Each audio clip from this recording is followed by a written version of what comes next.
ìròyìn ayọ̀ ni mo mú wá fún gbogbo àwọn ènìyàn tí wọ́n bá ní ìpèníjà ojú. Bóyá ti sọ operation ni àbí wọn ti sọ operation o. Bóyá glaucoma ni, bóyá cataract ni, retinal detachment ni, in as much tójú yẹn ò bá tí fọ́ àbí gbogbo àwọn other eye defect lóríṣiríṣi. Tójú yẹn ò bá tí fọ́ tó sì ń rína díẹ̀díẹ̀.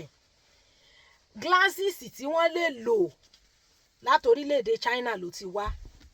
Ilé-iṣẹ́ Double Plus Company ní China ló produce ẹ̀, and it is marketed by Jerry Gold Wellness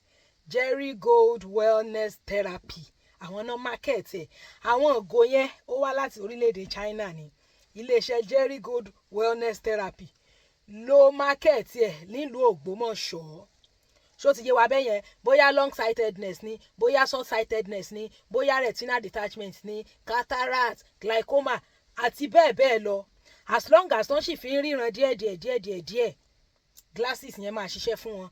Àwọn àwòrán àwọn glasses yẹn náà lẹ́tí rí tí mo ń display yẹn. Fún ẹ̀kúnrẹ́rẹ́ àlàyé ẹ lè pe ilé-iṣẹ́ Jerry Gold Wellness Therapy sí 08034844389 08034844389. Ẹ dẹ̀ lè WhatsApp wọn sórí nọ́mbà yẹn náà. So glasses yẹn ti wà available ní Naija, even though wọ́n import ẹ̀ láti orílẹ̀-èdè China ni.